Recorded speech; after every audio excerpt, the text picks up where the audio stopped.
Happening now. We want to welcome our viewers from somewhere across the United States and around the world. This is the EdTech Situation Room. Good morning, good day, good evening. This is EdTech Situation Room, episode number 284. Wow, 284 on February 8th, 2023. My name is Jason Neiffer, and I am the Executive Director of Montana Digital Academy, which is Montana State Virtual School located on the beautiful University of Montana campus, located right here in Missoula, Montana, in maybe getting a little warmer western Montana. Hard to say for sure. It did get to 40 something the other day, and it's February, so we have plenty of winter left. But at this time of year, most of the people of Montana are just quietly hoping the spring comes soon. And joining me tonight, as always, good evening, Dr. Wes Fryer. How are you tonight, sir? Good evening, Jason. I am fantastic. Joining you from Charlotte, North Carolina, where we have been enjoying a wet winter, but a blissfully warm one relative to the rest of the country. I am an innovation teacher in the middle school at in Charlotte, North Carolina at Providence Day School, teaching engineering design, media literacy, and robotics this year. And I am so appreciative to you, Jason, because you have basically done all the work. And I think I literally added 2 of approximately 400 links that we have to talk about tonight. So good stuff. What are we up to tonight? Or should I say that?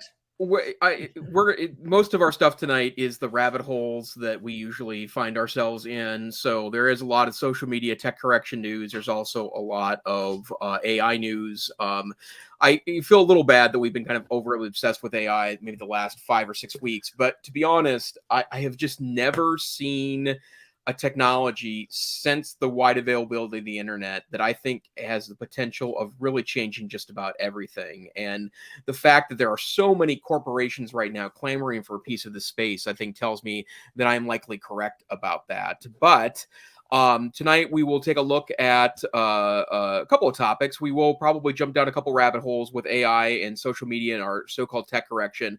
There's some interesting Google news out there, and then we also have some media literacy stuff we'll go into. But unlike past weeks where we've kind of saved AI in case it sucked up all the oxygen in the room, hey, we're just going to pull off that Band-Aid first tonight. So a lot of interesting things going on. Let's start with maybe some of the headlines and then maybe some of the deeper stuff that we can go into. So let's start with the big news, which is that Bing is going to start integrating ChatGPT directly into it, and there are several articles that kind of talk about this. First is the New York Times shared a GIF link where they say that Bing just makes search interesting again. And they kind of talk about some of the interesting things that they've experienced when looking at betas for this. And it is Kevin Roose that is writing this article. He writes a lot of the tech journalism for the New York Times. So this is certainly a high-powered journalist that's kind of digging into this. But yesterday, Microsoft announced that they're rolling out a beta now of AI-powered Bing. And what's so funny about this article is that it kind of does the same thing that Dr. Fryer and I do when we talk about Bing, which is to kind of look at it as so Bing, huh? And I will just go ahead and say that one of the reasons why that's the case isn't our distaste for Microsoft stuff. In fact, there's plenty of cool things in the Microsoft arena. It's that it's just not as good of a search engine as other commercially available alternatives, which includes Google. And if I do a side-to-side search comparison, then Google that Google always provides easier access to the right answers to what I'm looking for in search. And if you wanted something less effective, I would actually not gravitate towards Bing. I would actually gravitate towards DuckDuckGo, because that is a privacy-based search, and it does zero tracking. And Microsoft, like its corporate competitors, some of what they are raising money on is collection and utilization of your data. I mean, that when you're setting up Windows 10 or Windows 11, one of the things it asks you to do as part of its standard setup is to set up an advertiser ID. So that's a method of tracking you across advertising properties. And I get that the internet runs on ads, right? That's something we've talked about a lot here on the podcast. But the bottom line is that if I'm going to trade my data, I want the service to at least work that for in a way that is really high end. So what is going to happen is that that you have to sign up for a beta, which I did. You can go to bing.com and sign up for a beta. It does ask you, and I didn't do this, and so I may have to do this just to see if I can bump myself higher on the list. It does ask you to download the Bing app, which is available on Android and iOS, and sign in with that. I think maybe it's funny because Bing shot up to the top of mobile app top 10 lists in the last 24 hours because of that. So you clearly had a reason to do that beyond just saying this is where we're going to have the AI available. But based on everything I've seen so far in regards to the demos, there are some bizarre answers, but it works kind of like the ChatGPT interface that you can ask it questions, come up with answers. And I think the part of the goal here is to aggregate all this information together in one screen. So not only do you have the AI response, but you also would have available to you the traditional search engine part of this. Now, I want to highlight one other article, Wes, before we kind of bring you into this. This is from The Verge. Tom Warren writes today in The Verge, in his article, Hands-On with the New Bing, a Step Above ChatGPT, that yes, there is obviously AI-powered responses to things, and it's kind of a conversation back and forth. So it's part search engine, part conversation engine. But what Mr. Warren highlighted was that there's also going to be buttons available in most of the Microsoft Office products that do pretty interesting things to help you integrate the kind of generative AI into your daily routines with Office products. So, for example, Tom Warren yesterday tweeted, "I just asked Microsoft's Bing AI to create a resignation letter for me because AI stole my job," and wow. And that there is possibilities here, right? Like, and he said he wrote a good letter. He said it gave him more options, and if you look at the screenshot he shared, that screenshot is pretty legitimately way more options than you have right now, including it's in their Discover panel that's going to be integrated into all these services. But when you're composing something, you can choose the format as a paragraph, an email, a blog post, a list of ideas. You can choose the length, with buttons and options there, the tone, whether it's professional, casual, enthusiastic, informational, or funny, and then it starts to generate that. And if you like what you're seeing, you can then add that information back into your document in an automated way. And again, in December, when we first started talking about this, I thought this was an important thing because it's going to be integrated into Canva at some point. Not yet into Canva for education, but Canva, with over 100 million users on Earth, has this magic writer component that allows you to generate text like this. That seemed to me to tell you that this is coming to a classroom near you. But if you're a Microsoft school, right, and you're using either online or app versions of Word or PowerPoint or Excel, this is coming to a Office product near you. And we'll talk about Google's Bard here in a couple of moments too. But that's the vision there too, is that this is not going to be a site you go to talk back and forth and try to get it to tell you a dirty joke. It's available generative AI now in the tools we're already using with our students. So this is not a 2029 problem. This is a 2023 discussion we need to be having now. So, mini rant over with, Dr. Fryer. To you, kind sir. Oh my gosh. Had I written my mom's obituary as of last show? I don't think I had. No. I used ChatGPT to summarize it. So I wrote a pretty long, detailed obituary. Her memorial service is coming up this month, and I saved some time by having ChatGPT go ahead and summarize it. I edited it. I didn't, just go with what it said to do, but it was powerful. I think that well, one of my two links for today. Google had an event today called, let's see, it was from Paris. I think it was just called Live from Paris. Google Presents Live from Paris. And I didn't get through the whole thing. I actually just started watching. It's about 38 minutes, but I think this is a response to what we're talking about here.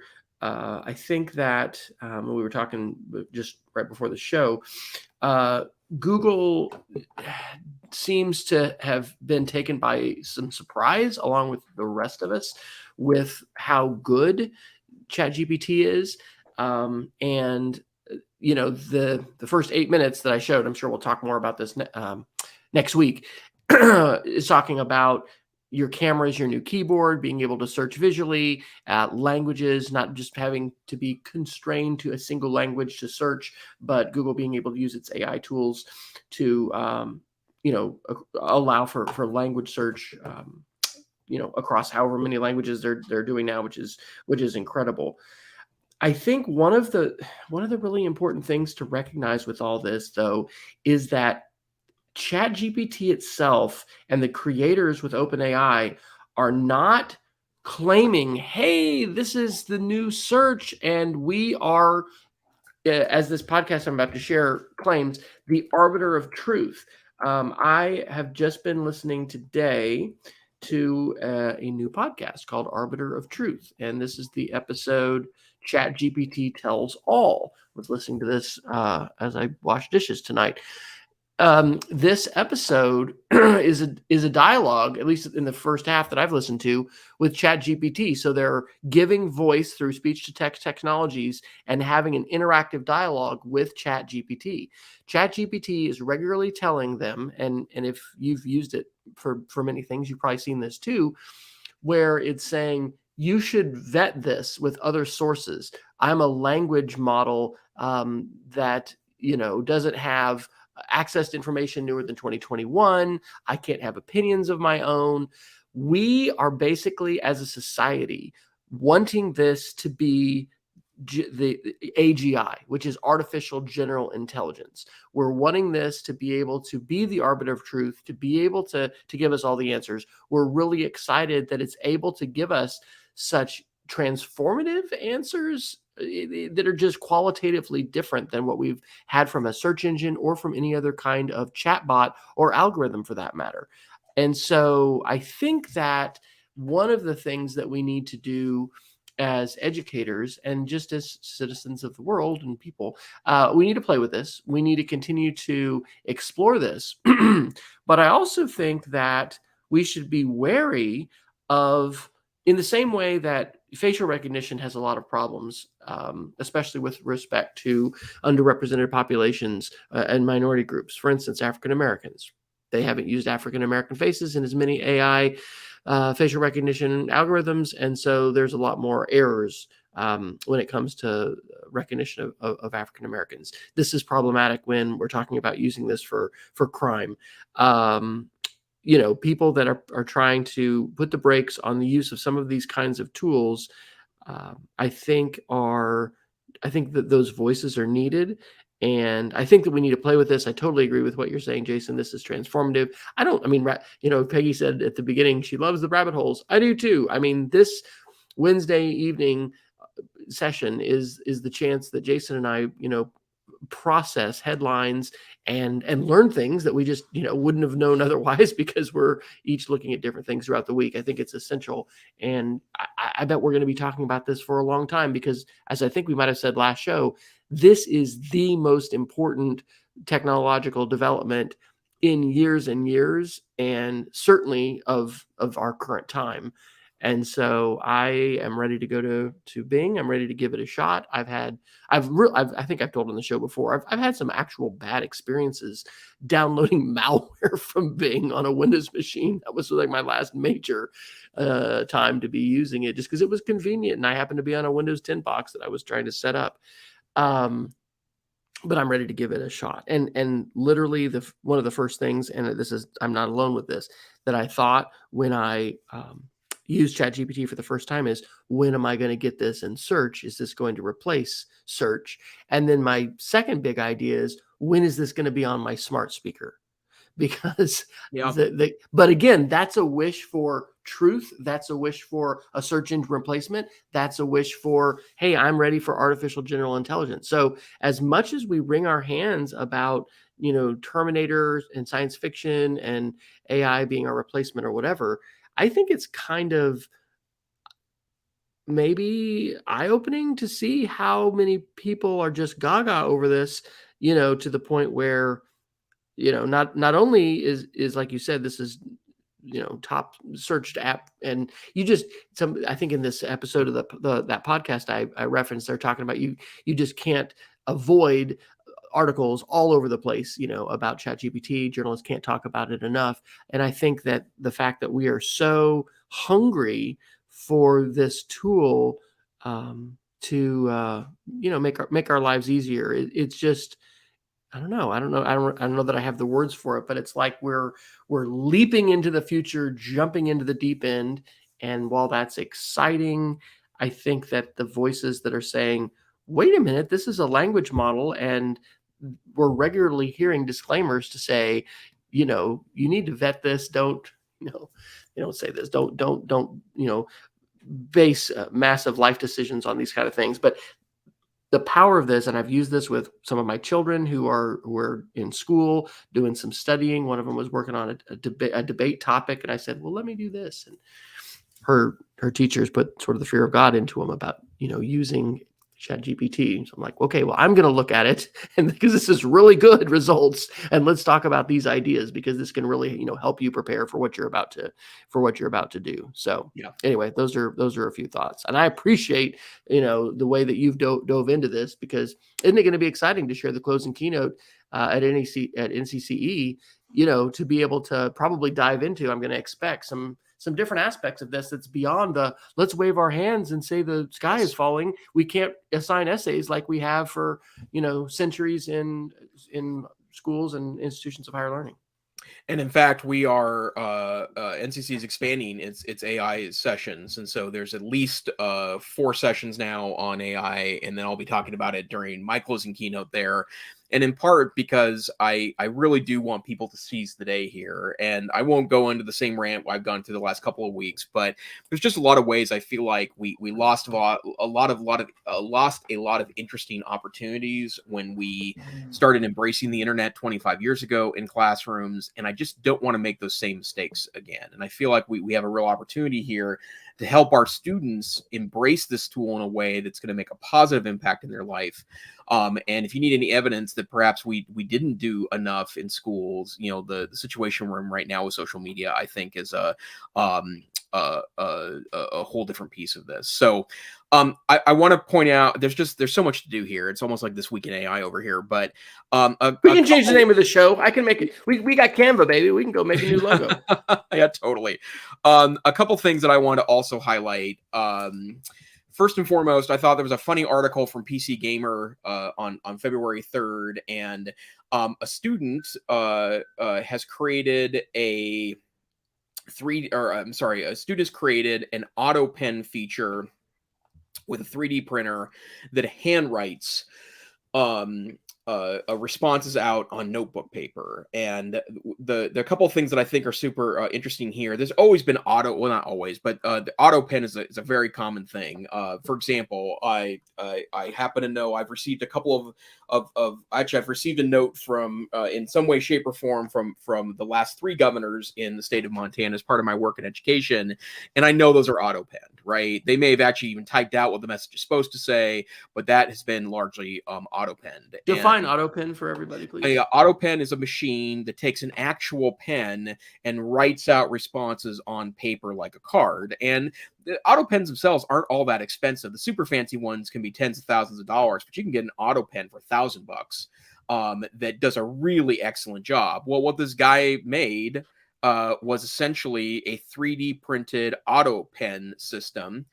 And what's interesting about this, and of course, everyone, that I've seen discussing this particular article, hands were ringing left and right. And, well, you can tell that that's a font. And it's like, well, maybe, but, you can get fonts made based on your handwriting. In fact, there's apps you can download on iOS and Android that will create a true type font for you based on handwriting you draw onto an app. That's been around for a long time.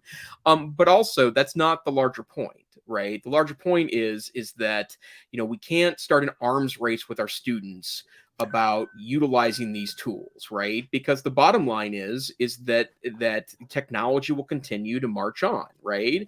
In the same way that we can't say, don't use the internet for research, don't use the internet to interact, don't use the internet to publish, or do things scholarly, because the internet will catch up at some point. And I feel like that's what AI kind of is in regards to the invention of the internet. But we can't start this notion of saying that this one block, or banning it in school, or saying we're only going to handwrite things. That's not the solution to this problem. It is a problem, maybe in a different way that I see it. I would imagine I'm a little more or I guess accepting of the technology than classroom teachers. The bottom line is that these are still coming to a classroom near you, whether you like them or not. So, and by the way, I hope this kid gets a job somewhere designing this kind of stuff. Like, what a clever maker project. Let's use some voices to talk about how a standard institutional response to this might be. We're not going to be able to use these tools at all. What are we going to do? Well, we got to block them. What's New York done? Oh, they blocked ChatGPT. What's LA done? They blocked it. Let's get to blocking, guys. I mean, yeah, that's not going to be the constructive response that's going to move us into the future and allow our students and our teachers to invent the future, which is, by the way, an important thing that we ought to be thinking about. Right. And I have to say, I don't blame folks at kind of the block first gut reaction, because block this first, is ask questions later. Well, that's exactly it, right? But if you're not using that time afterwards to then start engaging in a meaningful conversation about how this stuff works, I just think you really are wasting an opportunity here to do something interesting and amazing with this technology. So, okay, so that's a rabbit hole. And then this one, Wes, I don't even know where to begin with it, because this one absolutely blew my mind. So there's been a lot of kind of meta talk about AI and what it can do and can't do, and restrictions placed on it.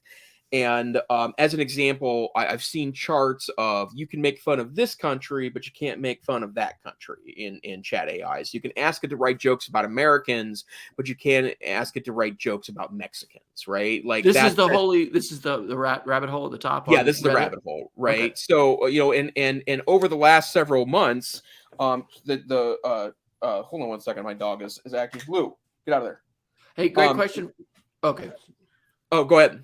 Peggy's just, why would someone want to make the teacher think they wrote their homework by hand, I guess? Yeah, that's exactly it, Peggy, is that the point of that is to mimic the handwriting part of this, so that it could have possibly been ChatGPT. And by the way, you could also copy things off of a screen with your hand too, and handwrite it from the screen as well. But I won't go into the rabbit hole. The further rabbit hole about what limits we should be placing on this or not, or who you can joke about, who you can't. That's a discussion for I would imagine another time and place. But the point is that there are now people working on something they're called jailbreaking. And jailbreaking is a long time term that's been utilized in computers. And essentially what it is that it's a workaround of technical limitations. So, for example, there was a community in the iOS world. So we're talking about early iPhones, early iPod touches that wanted to be able to install third-party apps on their phones. And you may remember back, if you were an early iPhone user, the first year of iPhone, there were no third-party apps on there. In fact, Steve Jobs famously said in his iPhone introduction speech that you don't want third-party apps on your phone. You just want the good stuff that Mama Apple makes for you, right? So that, of course, ended in part because of jailbreaking. And now we have a world that kind of runs on apps, right? But jailbreaking allows you to bypass security measures and do something different with the software. So what the jailbreak is here is that there are people that have been working on a long prompt that essentially tells ChatGPT to stop being ChatGPT, and you're going to adopt a like a moniker or a personality or persona they call Dan. And Dan stands for I forget actually what Dan stands for. It's something about anything, or there's no limitation, something along those lines. So there's this great Reddit thread that sends like really long instructions. This is do anything now is Dan. Yeah, okay, do anything now, right? So Dan will do anything you tell it to do, and they've been tweaking these instructions, and they keep typing them in, and now whenever you talk to, or whenever you put these instructions in, and it actually makes Dan respond back with what it would have typed in without Dan and what Dan would say. And it absolutely works. You type this long phrase, copy and paste it into ChatGPT, start talking with it, and it'll say, well, here's what I would have said, and now here's what Dan's going to say. And Dan has no limits. Folks, you may have heard it here first. In November, we had a high-level representative employee of OpenAI come talk at our school. He blew my mind wide open. One of the things that he said was that the AI will hallucinate, and they're not sure exactly how to deal with that because it will create things that are not real, and it's sometimes hard to discern what those are. Number two, you can bypass the guardrails by asking it to basically joke and be humorous. And there are ways to gamify and get it to bypass the rules. That podcast that I put the link into, ChatGPT Tells All from Arbiters of Truth, that's what that's one of the things that they're talking about, are researchers that are pushing the limits and finding ways, for instance, to get it to be racist and anti-Semitic, or do other things that the programmers, and it will say things, hey, we see a dog tail in there. The creators of ChatGPT at OpenAI have explicitly put in ethical guardrails to try and, for instance, not promote violent content or content that promotes self-harm or misogyny or racism or any of these things. So, I mean, at one level, it seems a bit lamentable that that's what we're going to do with researchers. We're going to try to make it horrible. But on the other hand, I guess, this is like, peer review. You're going to subject it to the creativity and the imagination and the hypotheses of the world and, see what it does.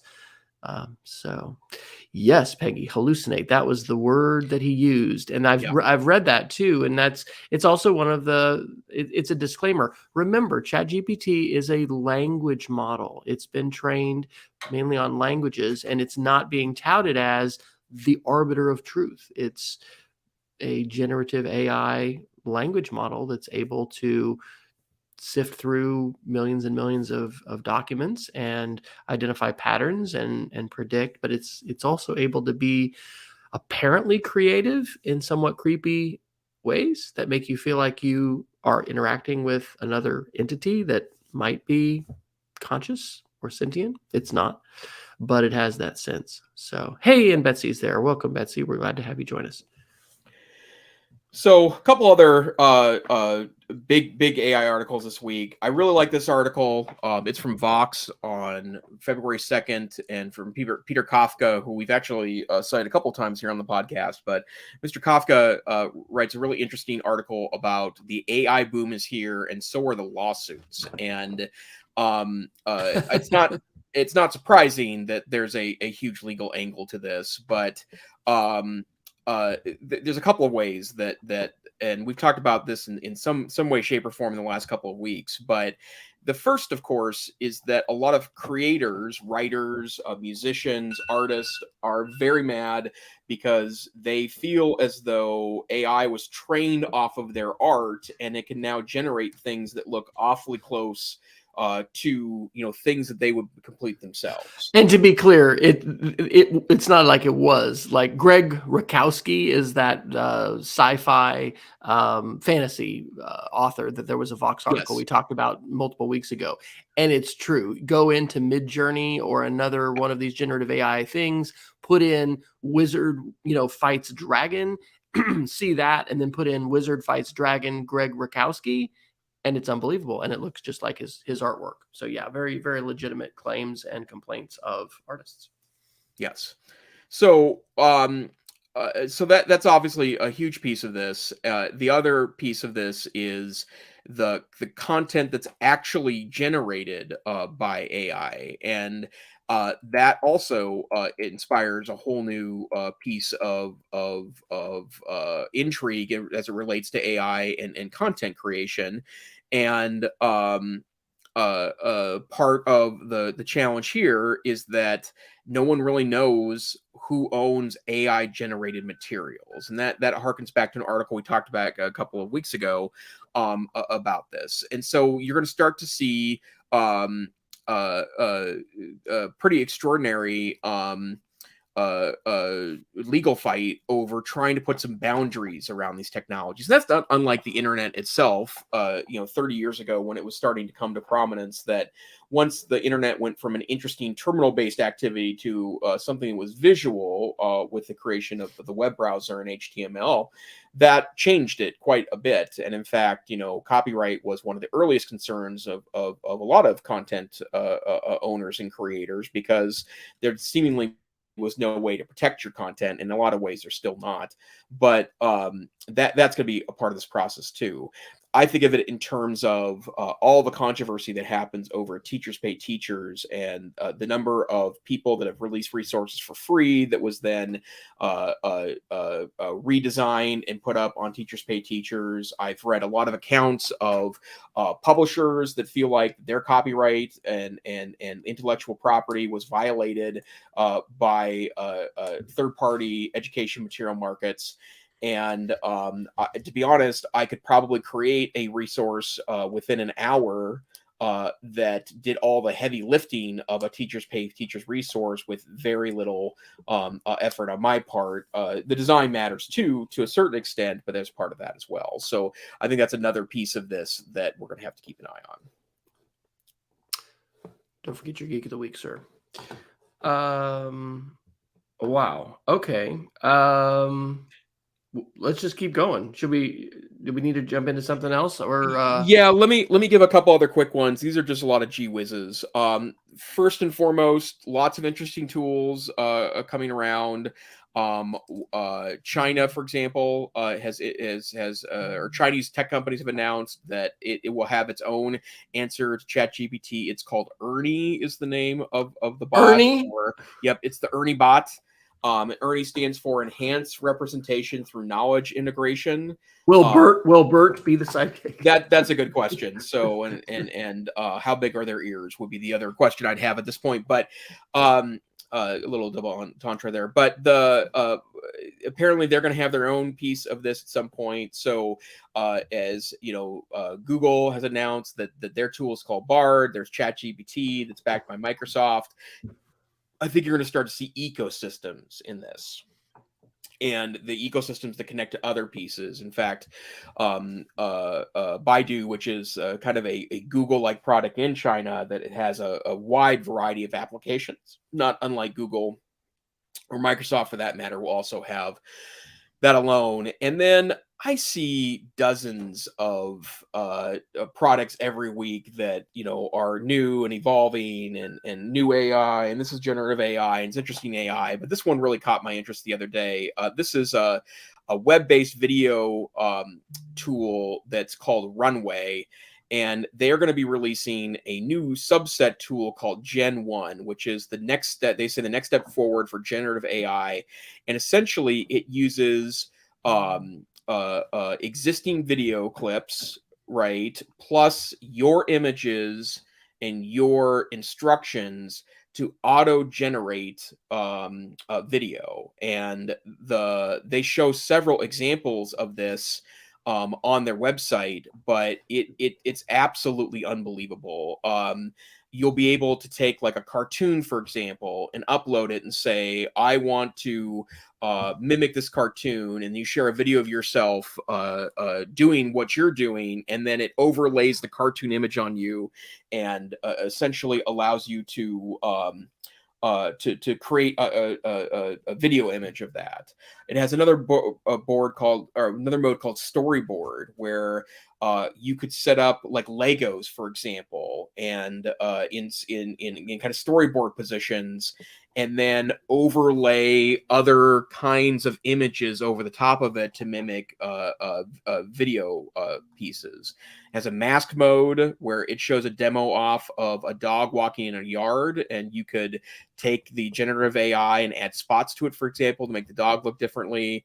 It's full of really stunning tricks that, right now computer generated imagery has the power to do most of these things, but I would imagine is extraordinarily time consuming and requires a masterful use of animation tools. So I thought that looked pretty darn interesting. So on that note, I talked last week, didn't I, about the Seinfeld Twitch Nothing Forever? We talked about that last week, so okay. I'm sharing that with everyone I know. Well, okay, so here's the update from Mashable on February 6th. AI-generated Seinfeld parody suspended by Twitch for transphobic content. So Twitch has some rules, and you're not supposed to be ugly. You're not supposed to have transphobic content, and so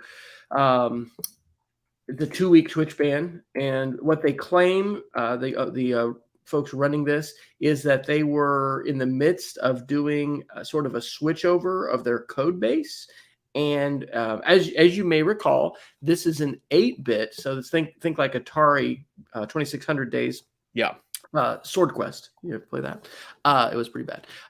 So really crummy graphics, but still, the main characters of the 8-season Seinfeld show. But these are new shows that have never been created before, including a laugh track, and the AI is actually generating them based upon all the pattern recognition and the smart learning that it's been able to do in analyzing 8 different episodes. And this is sort of the future in terms of the holodeck, with also probably virtual reality and things like that. But again, another sign of sort of the envelope and the edge being pushed, but also like, where is the edge not going to be there, right? Because you can be sure there's going to be people and there's going to be a market for guardrail-less uses of these kinds of technologies. So I thought that was a sign of the times as well. Very much. And then one more set of links, and then I think we need to send AI away for the week. But there was a pretty interesting article in I think it's the International Business Times. You have the IBT on January 31st, and 4chan, which is kind of a bulletin board without moderation. Yeah, it's very free speech driven. Let's put it that way. And they had found an artificial intelligence speech software called 11 Labs, which claims to create the most realistic and versatile audio content. They apparently trained that software on or train that software on celebrity voices, including some members of Congress, and then posted some of those voices onto the 4chan message boards and engaged in some shenanigans. Let's put it that way. And we've been talking about deep fakes for a long time on this podcast, which is the idea of video and or pictures and or audio that purports to be someone it's not, that's computer generated. And the early deep fakes were pretty obvious, but this generative AI technology, I would imagine, can't help but to to make this that much more complex of a situation, because the bottom line is that that's a lot of what these technologies purport to do, right? They can take one set of videos or one set of still images or written description and use it based on everything it knows about what it's visually learned about before, turn it into moving or still images. Oh my. Let's just do a little connection to not only the classroom, but the home, and say that we need to be revisiting our filter settings. We need to be sitting down with our children or grandchildren, taking a look at search history, looking at even just home screens with TikTok. I've had a couple incidents the last couple weeks at school involving the violent misogynist Andrew Tate. I will say his name. And what is crazy, Jason and I became aware of this, months ago, that because of AI and speech to text technologies, everything we say on this show, because we were live streaming and archiving to both Facebook and YouTube, is searchable, it's Googleable, it's Bingable. Is that going to be a term now, Jason, that ChatGPT is going to put into our lexicon? Anyway, the separation between content that we would find inappropriate for school and maybe for any context, and students and just people of any age is less than it ever has been. And so as these tools are put into our hands and people are exploring with them and doing all kinds of things, we want to be in constant conversation with each other about where we're going, what we're doing, and who's influencing our lives. Not to push a moral panic button, but we talk about rabbit holes and we get into them here with AI. There's a lot of rabbit holes that you can get into, and social media's algorithms are actually designed for engagement and attention. And sometimes that means that some of the more outlier content is going to be things that you're going to be quickly presented with and you're going to potentially spend a lot of time with. So yes, we need to be talking about digital citizenship in school and at home. Unbelievable. Okay, PSA over. We are 41 minutes in. Great collection of links, man. Holy cow. Well, why, thank you. Oh. Well, let's do kind of a thing that could transition us to a lot of different directions. 9 to 5 Mac and about everyone else in the tech media reported today and last night that in President Biden's State of the Union address last evening, he essentially promised that they're going to get some kind of regulation of big tech down. And what I thought was interesting about that was that they started off by talking about the protection of the privacy of people under the age of 18, which is absolutely of zero controversy to anyone. Nobody believes that that we should be utilizing technology to track our students for advertising or commercial purposes. But after that, he dug in a little more deeply and said that in general, more laws to protect your privacy, more laws to protect your data, more laws to prevent folks from trading on your data is coming. So we've heard that one before, and I don't think that's anything new. There does seem to be a little more bipartisan focus on this issue than there's been in the past. There's clearly folks in Congress that have no interest in regulating big tech, but it seems like if it's one thing that could be a bipartisan issue in this upcoming session, everyone seems to have something to say about how the government should be regulating technology. So interesting that that's an issue. Yes. I did not actually watch the State of the Union. I was just catching some NPR on the way home about it. It sounded like it was one of the more contentious and just lots of banter. It sounded a bit, British Parliament like, a little less formal than what we had heard before. It will be super interesting. This is one of the things that NPR was talking about. Are there any areas of mutual agreement where they can find compromise? So perhaps this is one. And I would say, looking to Europe and some of the things that they have done with privacy, the pendulum has swung so long towards basically, corporations and larger businesses and just business in general. And we really just haven't had that pushback. So, not to be political, but I kind of hope we're going to see some movement forward on that. And I think that those of us that are involved in looking at these issues, trying to understand these issues, probably we have a responsibility to try to be in touch with our elected representatives and try to share some perspectives that we would have about that. So it's difficult. I was on a teacher's, what's called TIP teachers. They're from the Pacific Northwest, actually. And I was on their webinar with Kate Starbird on Monday night. And I asked her about section 320? And where she stands on that. And it's hard. It's difficult. And usually whenever there's regulation, there's unintended consequences as well. So who knows? But we've had how long has it been since the social dilemma, Jason? Like 2 years, and so we need some privacy protection and some privacy laws in the United States. And if we start around kids, maybe that's a good place to start. And the bottom line too is that prepare for things on the internet to cost more because of it. And while I find that a little sad, I think we need to embrace it. I think it's the only way we free ourselves from the term you used, Dr. Fryer, to talk about internet capitalism. Surveillance capitalism, the attention economy. Yeah. Surveillance capitalism. I think that I think that's a worthwhile trade in my humble opinion.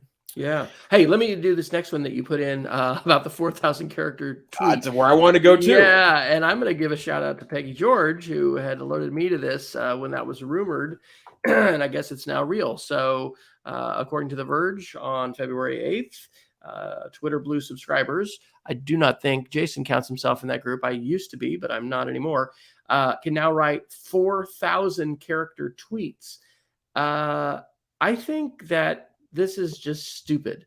One of the most important things, I'm not going to hold back on this one. I think one of the most important things about Twitter that's made it great, and it's given it its uniqueness, has been its character limit. And that increased, from 140 to 240? I know it's 240 now. A couple of weeks ago, I shared that app, the text, whatever it was. It's the one that's the text split. And you don't have to connect it to Twitter. So you can put 500 in there as the character limit and post to Mastodon. You could put I still do 240 to post a thread when you've got something long that needs to be broken up. But,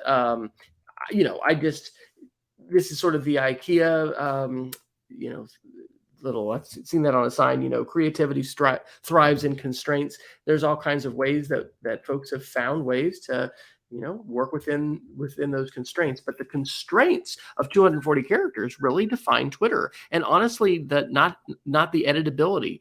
But it's like Musk is just floundering around, flapping his arms, trying to guess to make things better. And I know that we talk about, iteration and engineering design, and maybe they're going to land on something. But one of the most important things he needs to try to do is to monetize. And maybe he's going to be able to do that. But as I said a couple of weeks ago, I'm really in the process of stepping away from Twitter. Like and tonight, for instance, I've been sharing on Mastodon, all of our articles with shout outs to Jason and our EdTech SR channel. I think I don't think this is good, and I'm not excited about it. Do you have thoughts? It's silly. I mean, I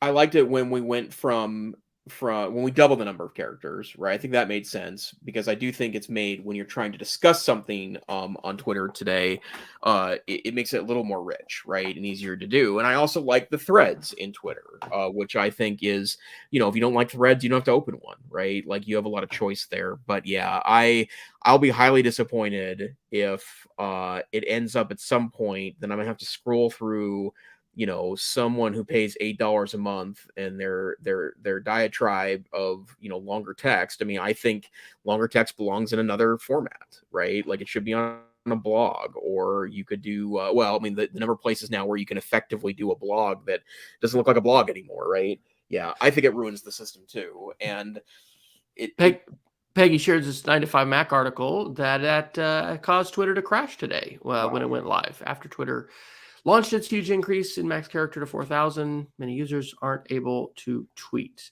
Peggy comments, "It's crazy. I'm sure he's preparing to start charging for Twitter." And Twitter Blue is the subscription base. I think that, they're going to continue to have a freemium model. That's just the model of the majority, I think, of apps that make money and many websites that do. You've got a freemium model, and then you've got a paid tier, and you just want to try to get folks on that paid tier. So he's going to try to continue to incentivize folks to come over to Twitter Blue. But if that's causing the platform as itself to get unstable, and this is one of the fears that people have had. He's, fired and scared off and chased off so many smart engineers and knew so many things about Twitter's infrastructure. And if you listen, I don't know if you've listened to some different podcasts and read about some of these meetings that people were in when, the ridiculously arrogant claims that Musk had about being able to understand all of this and not needing, people to educate him and tell him stuff. And he just, thinks he's so smart. Maybe he's going to have to walk this back, or maybe they'll figure this out from an engineering standpoint. There's a lot of smart people, and I'm sure they're being, the folks that are there are not, earning money like a public school teacher in North Carolina. So, I think they've got a lot of potential to still figure this out, but I am not energized and excited by that. 4,000 limit. I feel the exact same way. So these tools, it's complicated, right? Yeah, it is. I think I also want to do this plug. I'm not going to name names, but I have known some school administrators in the past who have entirely refused to have anything at all to do with social media. And in one case, this is a high school administrator. I think it is so important for us as educators to have some working experience and some background knowledge, which needs to come from experience with social media. So I'm not saying everybody has to be on TikTok. I'm not saying everyone has to be on Facebook. But if you are a public educator working with young adults today, and specifically teenagers, let's talk about in high school and middle school, and you are a complete Luddite when it comes to social media and refusing to do anything with it at all, you're basically trying to make yourself irrelevant in so many different conversations, because social media is the dominant means of gathering information, sharing information for the younger generation and increasingly for the older generation. And so I just can't say strongly enough how important it is that we play with media, that we have some experiences with social media, and we're able to engage intelligently in conversation. Let's think about our congressmen that sometimes say some really, really stupid things when they have, CEOs of tech companies in front of them and appear to not realize things like their company's based on advertising or, really, really foundational things. So let's get out there and play with media, folks, and let's have these conversations. And, let's talk about how we can effectively, leverage them for learning, but also help prepare students to be successful in the world, because the world is dominated by the hyperlink today. Shock. There you go. Okay, well, let's see. Looking at our list here, let me do a couple of quick, interesting Google articles. Let's punt until next time on whatever the stuff they announced today was, because I would like an opportunity to look through that. Well, we did. I could do the preview. You put the one from last week about Google Lens and Maps View. Yes, actually, there's two that I would love to talk about. So the first one is actually, I think you put this in there originally. Why don't you go do that one? Okay, so this is 9 to 5 Google on February 1st. Google says Lens and Maps Live View are prelude to its long-term vision for AR. And so this, preceded today's live event, which, as Jason said, we'll watch the. It's only 30 minutes, so it's not like a 3-hour, Apple event or something. We'll check that out, and I'm sure there's going to be a lot of articles talking about it. But Lens is this technology that allows for visual search. And I don't know if you're doing this much, Jason, but I'm doing this much more frequently, where I'll take a picture of something that has text, and this is on my iPhone, but then I'm going to highlight and copy the text, because the technology is smart and enables that.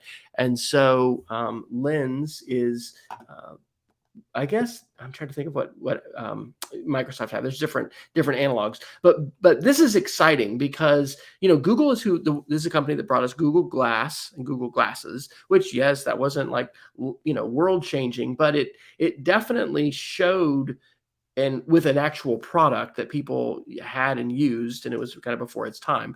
Some glimpses into what augmented reality could have, and so. This Google executive says AR and VR are integral to the new phase of computing as it can change the way we interact with people and information to get things done in the real world. So in terms of, I don't know, are you using Apple Maps very much when you're navigating? Well, I am now. I will say that I came back to the iPhone with kind of a negative view of Apple Maps because of how terrible it was its first 2 years of coming out, but it's a pretty solid product now. Yeah, Betsy says in the chat that Google Lens is a great plant identifier, which is pretty cool. I need bird identifiers because we're really old. We look at birds and we're excited. I had to fill my bird feeder tonight. The birds are just going crazy here. But anyway, this whole thing of being able to augment the visual plane of what you're looking at because you actually have glasses on, or maybe your watch is going off, and anyway, we're living in this era of augmentation where smart devices are able to hopefully in a timely and appropriate and helpful way, bring information to us that's going to make our lives easier, whether that's a turn-by-turn directions for, going somewhere. It's interesting because the reason I like Apple Maps so much on trips is that you can share your live location right within the CarPlay interface. They have haptic feedback so that your watch, kind of buzzes to remind you when you got a turn and stuff like that coming up, which I kind of get used to. And I'm still kind of an Apple Maps guy. It's the whole, what's it called? Baby duck syndrome. Yes. Like the baby duck is imprinted with its mama and you tend to just kind of use what you've used for a long time. So, oh, look, Betsy says Merlin for birds. Okay, good. There's been some jump. Hey, this is the fun of the chat room. There's been some Kickstarters of AI-powered bird feeders with cameras that will activate, and then they will identify what birds you have. And then if you got a strange bird, hey, you're gonna find out. I think one of those may be coming to a part of the Fryer's backyard before long. But I'll check out Merlin for birds, Betsy. Thank you. We'll count that as your geek of the week. What else, Dr. Neiffer? We got about 5 minutes. Let's see here. There a very interesting development in Chromebook world that actually I thought this was where they're going a couple of years back, and it looks like they're going to kind of make it official. But About Chromebooks reports on February 3rd, and I've seen several articles on this in the past 48 hours, and there are some good screenshots that go with it. But Microsoft 365 and OneDrive are going to be able to be better integrated into Chromebooks. And by that, I'm not just talking about the notion of the apps, because they've depreciated that strategy. I thought a couple of years back that what Microsoft was going to try to do was become more relevant on Chromebooks by installing apps that essentially had similar functionality as the desktop apps on a Chromebook through the Android interface on Chromebooks. But instead, they've kind of gone all back into a web-based strategy for the Microsoft 365 Office tools that are available online.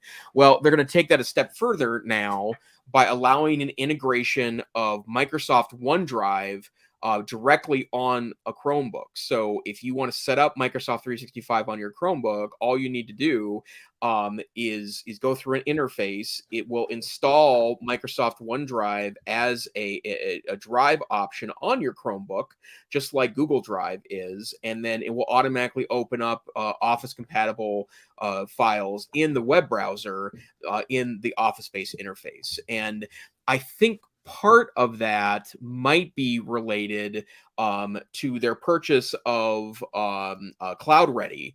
In the past, we've talked about this several times, but Cloud Ready was a Chromium installation piece that was actually purchased by Google a couple years back, and now that's Chrome OS Flex, the operating system that you can install on an old Mac or PC and turn it into a Chromebook.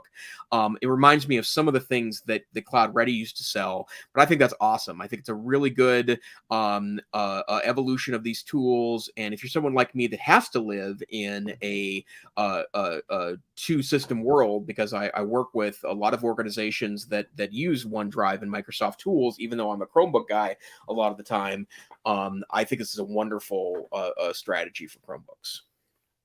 As a related aside, this is the first time I've done this. I've used my URL shortener tonight because as I put things on the screen with the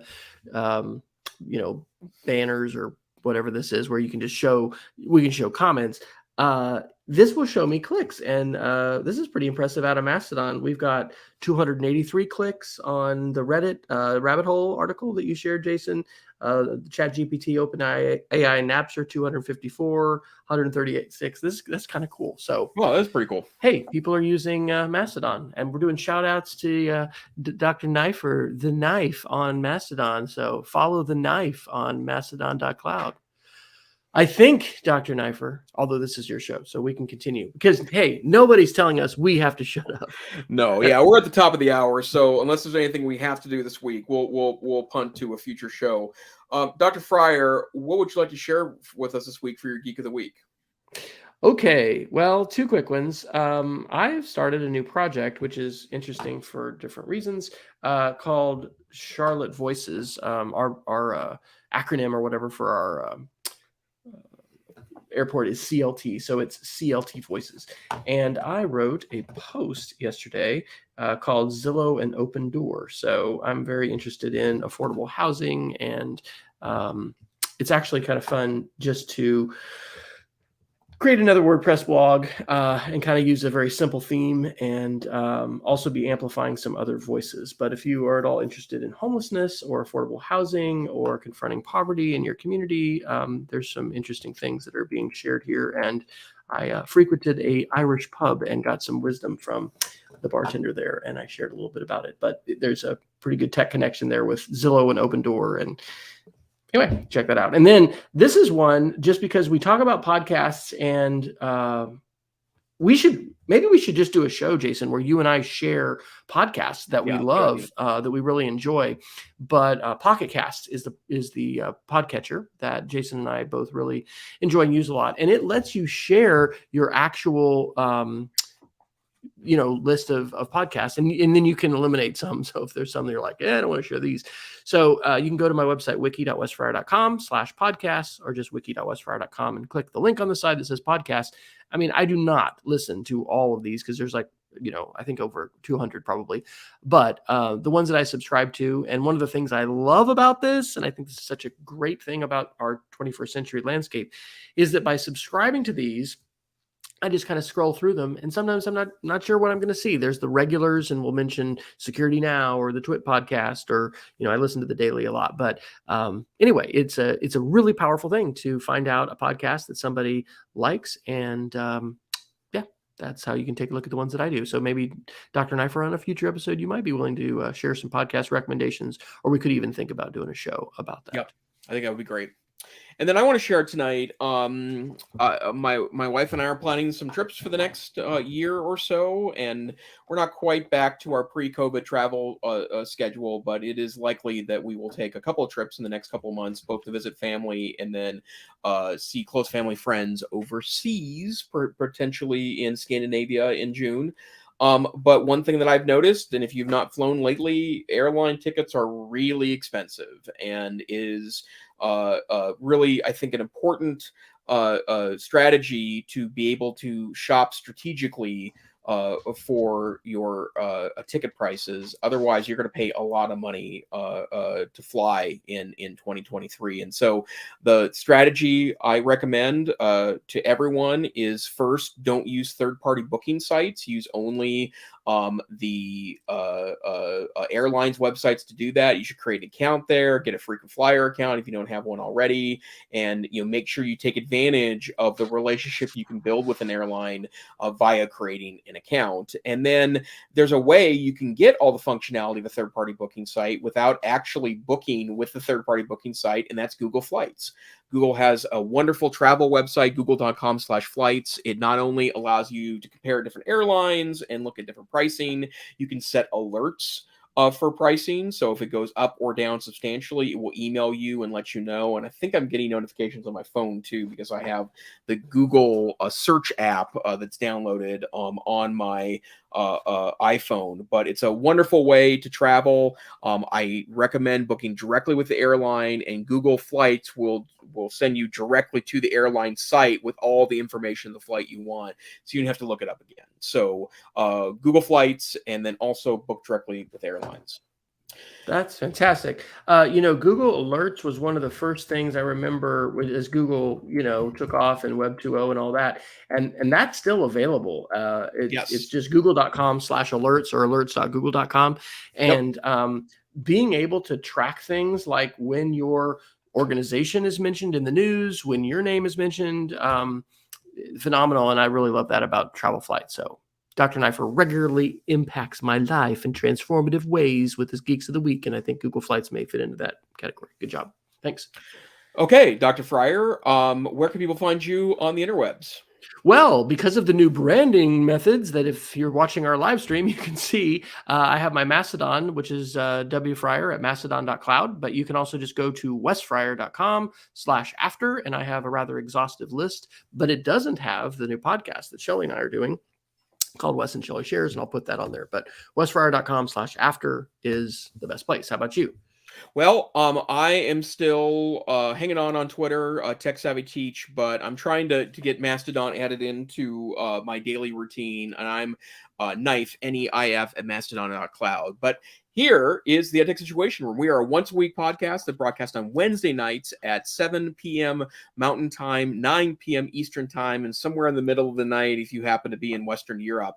If you can't join us live, and I wish you would, we're on YouTube and Facebook Live each and every week. You can find our podcast wherever podcasts are finally aggregated, or you can go to our website, edtechsr.com, get a copy of our links every week, get a tiny MP3 you can download, and see all things related to the show.